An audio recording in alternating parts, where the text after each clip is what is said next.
Harga komoditi bumbu dapur di Pasar Mardika Ambon merangkak naik. Kurangnya pasokan dari sentra pertanian lokal dan juga luar sepekan terakhir menjadi pemicunya. Harga bawang merah kini mencapai Rp70 hingga Rp80.000 per kilogram. Dari sebelumnya di kisaran Rp45.000 per kilogram. Kenaikan serupa juga terjadi pada cabai rawit yang kini dijual di kisaran Rp80.000 per kilogram. Dari sebelumnya Rp45.000 per kilogram.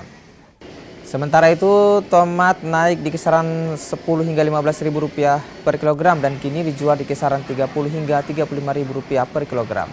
Pedagang bilang kenaikan dipicu kurangnya pasokan dari sentra pertanian lokal dan juga luar daerah. Sementara harga cabai keriting dan bawang putih tergolong stabil. Kalau bawang merah 70, bawang putih 45.